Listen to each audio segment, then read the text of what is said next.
Trump ও পুরো বিশ্বকে বলছি, আমরা ফিলিস্তিন ছাড়ব না। দর্শক, নতুন একটি সংকট।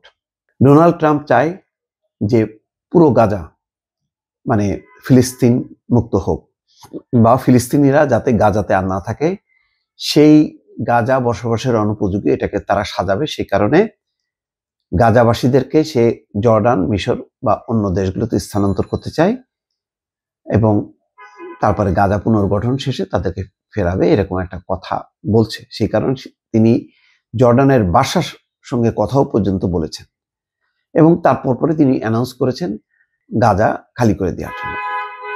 এর মানে হচ্ছে আরো ইসরায়েলকে উৎসাহ দেয়া যে গাজায় যাতে ফিলিস্তিনিরা না থাকতে পারে। এটা আসলে ইসরায়েলেরই পরিকল্পনা। ইসরায়েলই চায় যে গাজা একদম ফিলিস্তিন মুক্ত হোক, গাজাবাসীরা যাতে তারা নিজের মাতৃভূমিতে না থাকতে পারে। এখন এটার প্রতিক্রিয়া তৈরি হয়েছে। ফিলিস্তিনের নেতা মাহমুদ আব্বাস এই প্রস্তাব প্রত্যাখ্যান করেছে। গাজা উপত্যকার বাসিন্দাদের জোরপূর্বক সরিয়ে নেওয়ার প্রস্তাব প্রত্যাখ্যান করেছে। দেশটির স্বাধীনতাকামী সশস্ত্র গোষ্ঠী হামাসও একই শপথ নিয়েছেন। মার্কিন প্রেসিডেন্ট ডোনাল্ড ট্রাম্প যুদ্ধবিধ্বস্ত অঞ্চলটিকে খালি করার পরিকল্পনা জানানোর পর রোববার এমন অবস্থান জানিয়েছেন তারা। গাজার বাস্তুচ্যুত বাসিন্দা রাশাদ আল নাজি বলেন, ট্রাম্প পুরো বিশ্বকে বলছি, যা কিছুই হোক না কেন আমরা ফিলিস্তিন কিংবা গাজা ছাড়ব না। ইতিমধ্যে ফিলিস্তিন সূত্রগুলো বলছে, ইসরায়েল হামাস যুদ্ধবিরতি চুক্তির আওতায় জিম্মি ও কারাবন্দীদের মুক্তি দেওয়ার বিষয়ে যে বিরোধ তৈরি হয়েছে তার সম্ভবত সমাধানের পথে আছে। আর সেটা হলে উপকূলীয় একটি সড়কে ভিড় জমানো ফিলিস্তিনিরা গাজার উত্তরাঞ্চলে ফিরতে পারবে। তারা উত্তরাঞ্চলে ফেরার জন্য অনুমতির অপেক্ষায় আছে। যুদ্ধবিরতির আওতায় সর্বশেষ গত শনিবার 4 ইসরায়েলি নারী জিম্মি ও সব সেনা সদস্য এবং 200 জন কারাবন্দী মুক্তি পেয়েছেন। মুক্তি পাওয়া কারাবন্দীদের প্রায় সবাই ফিলিস্তিন নাগরিক। যুদ্ধবিরতি কার্যকর হওয়ার পর এই নিয়ে দ্বিতীয় দফায় বন্দি বিনিময় হলো। যুদ্ধবিরতি ইতিমধ্যে দ্বিতীয় সপ্তাহ গড়িয়েছে। ট্রাম্প বলেন, 15 মাসের যুদ্ধের পর গাজা একটি বিধ্বস্ত জায়গায় পরিণত হয়েছে। ফিলিস্তিনিদের গাজা থেকে সরানোর ব্যাপারে জর্ডানের বাদশা দ্বিতীয় আব্দুল্লাহর সঙ্গে কথা বলেছেন তিনি, সেটা নিজেও তিনি জানাচ্ছেন। ট্রাম্প সাংবাদিকদের বলেন, আমি চাই মিশর এই মানুষদের নিয়ে যাক, জর্ডানের পাশাপাশি মিশরও নিক। আমি চাই জর্ডান এসব মানুষকে সরিয়ে নিক। মাহমুদ আব্বাসের কার্যালয় থেকে ট্রাম্পের পরিকল্পনার বিরুদ্ধে কঠোর নিন্দা জানানো হয়েছে। তারা বলেছে, ফিলিস্তিনি জনগণ তাদের জমি ও পবিত্র স্থানগুলো ছাড়বে না।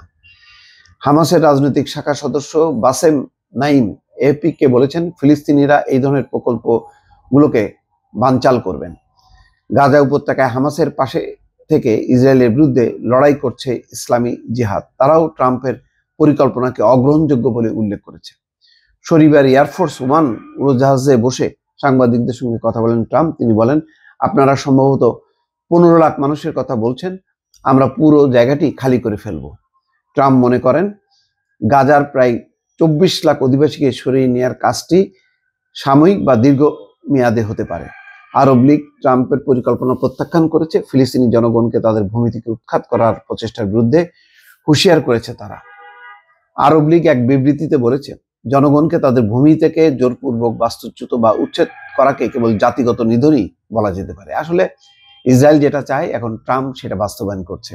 অথচ মাঝখানে জো বাইডেন উপরে দোষারোপ করা হয়। জো বাইডেনের সময় শেষ সময় এই যুদ্ধবিরতির চুক্তিটা হয়, আর ট্রাম্প এসে এটাতে এখন আরো আগুন ঢালছেন, ঘি ঢালছেন, আগুন দিচ্ছেন। এই হচ্ছে ট্রাম্পের অবস্থা। জর্ডানের পররাষ্ট্রমন্ত্রী বলেছেন, ফিলিস্তিনিদের বাস্তুচ্যুত করার বিষয়টি আমরা দৃঢ়ভাবে প্রত্যাখ্যান করি এবং তা অটল থাকবে। জর্ডানের মানুষের আর ফিলিস্তিনের মানুষের জন্য।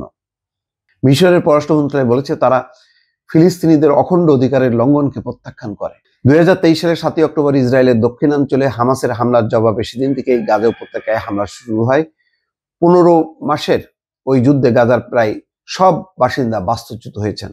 হামাসের আক্রমণের পর শুরু হওয়া যুদ্ধে প্রায় সব গাজাবাসী বাস্তুচ্যুত হয়েছেন। তারপরেও তারা যুদ্ধবিরতির পরপরই তারা নিজের বাড়িতে, সেই ধ্বংসস্তূপ বাড়িঘরে ফিরছেন, বসতি স্থাপনের চেষ্টা করছেন। আর ট্রাম্প সেটাকে সহায়তা বদলে এখন তাদেরকে আর যাতে গাজায় থাকতে না পারে তার পরিকল্পনা করছেন। এই ধরনের উদ্ভট পরিকল্পনা। অন্যদিকে অভিবাসীদেরকে সে বিতাড়িত করছে, সেটা নিয়েও আশেপাশের দেশগুলোর সঙ্গে তার বিরোধ শুরু হয়েছে।